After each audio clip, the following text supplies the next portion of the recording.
Thank you, Chris. Good evening, everybody. My name is Sean Crenshaw, and I'm one of the founders of Arborvi. I'd like to wake everyone up a bit with a couple of questions. Could you please raise your hand if you have a job? Nice and simple. All right, now how many of you would say that you have close friends at work? So like people that you spend time with outside of work, grab drinks with, lunch. All right, a lot fewer hands I'm noticing. So I was also in your shoes. My first job at a very big company, I often was this guy eating lunch alone in my cubicle, and I was just waiting for 5 o'clock to strike every single day. And it turns out that a lot more people experience this problem than I thought once we started conducting research. You know, everyone has those people that you can run into the hallway with, have a quick chat with, and stuff like that, but we're looking to build meaningful relationships here. So 1 in 10 people say that they have 0 friends at work, and more than half say that they have 5 or fewer. Why does this matter? 79% of people say if they had 6 or more friends at work that they would reject an outside job offer, and 70% say that having friends at work is the top condition for being engaged at the workplace. So, you know, how much could this problem possibly cost, right? All right, so $450 billion to $605 billion with a B dollars. This problem costs the US market every single year. Just to put that into perspective, you could buy 1,000 of the world's most expensive private island with that amount of money. So, very big problem. What could possibly be the solution? When you have friends at work, you're a lot more happy, you're more productive, and you want to stay there longer because you have these close friendships built up there. You don't want to have to go to a new company and start all over again. It's a lot of work. So, if the solution's so obvious, why hasn't anyone done it yet? The answer is people are trying. We have competitors who are trying to help people build friendships, building tools like an internal LinkedIn, or just scheduling random events in people's calendars and seeing what happens. But the way we differentiate ourselves is how we try to help people build these friendships, which I will now demonstrate. So, if we go here. So, at Arborvi, we believe that strong friendships are rooted in common interests. So as a result, when you sign up for the application, we ask for at least 3 of your interests and hobbies and use that to automate events for you that are around you. And those events are the first thing you see when you sign into the app. Once you find an event that catches your interest, you can RSVP to it by simply pressing the yes button. If you would like to filter the events by a certain interest, you can simply press one of the buttons at the top of your screen. And if you're having a really busy day at work and you only have time for a quick break, you can check out one of our on-the-fly events, which are spontaneous and expire the day after they're created. Once we collect enough data from our mobile application, we have this web HR dashboard that you can use to measure employee engagement in brand new ways. For example, you can see what kind of events the employees at your company are attending to organize more strategic and engaging company-wide events in the future. These are the kind of insights that every company needs to build community and improve their workplace culture. So,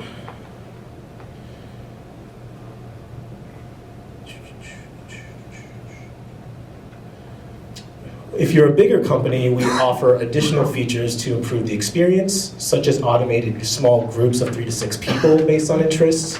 We also have a vibing feature that lets you connect with your new friends through the app, like when you really get along with someone at a certain event. And then we have a friends flow where you can continue to build the friendships that you already have within your company by going to more events with them using the interests that you share. You can also create your own event just in case you want to throw an event with the people that you already know or people who have a similar interest as you. If you'd like to see more of those features later, please feel free to stop by and I can show them to you. So why are we here? So I'm not Uncle Sam, but we really want you to join us in tackling this problem of employee engagement.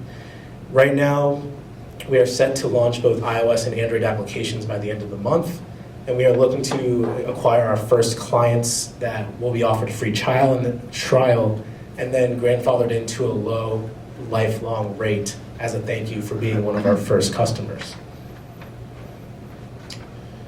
So I can't do this all on my own as much as I wish I could. We have two amazing co-founders, Ruben and Malik, as well as 3 part-time software engineers that helped bring the apps to life.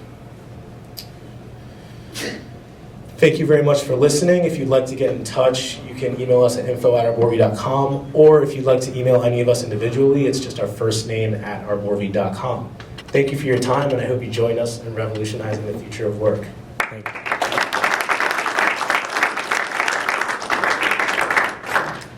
Questions?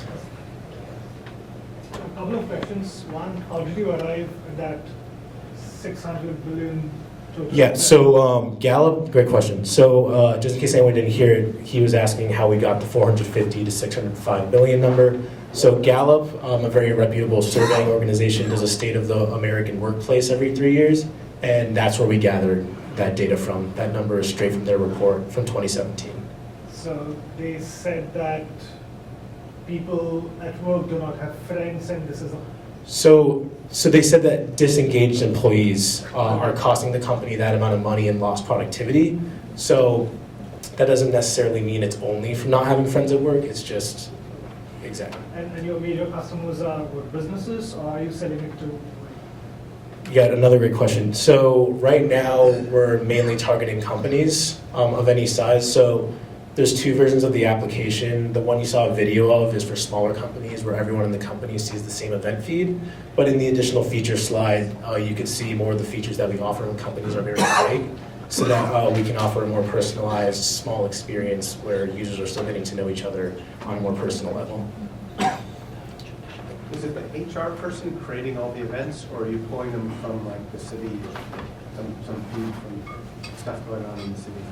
Great question. So the question was, is HR populating the events, or are we grabbing it from an API or something like that? So right now, we're doing a lot of the generation of the events ourselves, with the hope that as we learn from generating these, we hope to learn from generating these events ourselves the trends that we notice and what people like. We're also planning on using and integrating APIs that already exist, so that we can offer as many high-quality events to our users as possible, as well as allowing HR to add their own events so that their employees don't have to go to multiple different platforms to view different events.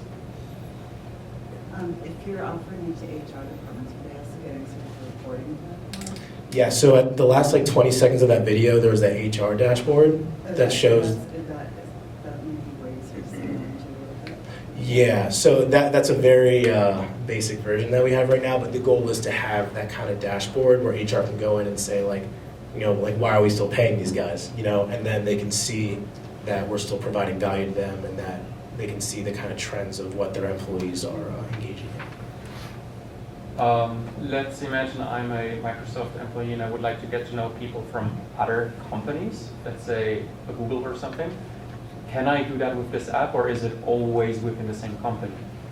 Great question. So the question is, can you use this app to connect with people at other companies or just your own? So right now our focus is just within your own company, with the main reason being the companies are the people paying for it. So for them, the value is creating the relationships within the physical location so that the users have that sense of community within the offline space. But we're definitely considering that in the future once we have a larger user base, and it clearly provides value. What's the cost? So right now, we're still working exactly the final cost, but right now we're thinking about $5 per user per month with that the company would be paying for, but it's only for active users. So if only 40% of your company is using the app, we're not going to charge you for that 60%. That'd be very unfair. So that's the current plan. What's the critical mass? How large does a employer need to be in one spot so that these events get populated enough? Yeah, so basically our strategy right now is, so in our backend we have the setup so that when there's only a certain amount of users, let's say less than 100, you see that version of the app where everyone just sees a list of events where there's actually a good amount of people going to them. We're still working out the exact threshold, but once a certain threshold is crossed, all we have to do is trigger a switch in the back end, and they see the more complex version of the app with the small, intimate groups. But the experience just immediately transitions without them having to download a second app or anything like that. What's the incentive for the employee to utilize that? I'd say the go-to use case is you just moved to a new company and you're really trying to meet new people. Like let's say you just graduated from college and you're moving to a new city, and you just really want to get to know people in the area that you can connect with, and not just, again, like clock in 9 to 5 with and chat with for a minute while you're getting your coffee, but actually have a meaningful friendship that will be long-term and will make your job much more enjoyable and rewarding in the long term. Thank you. Thank you.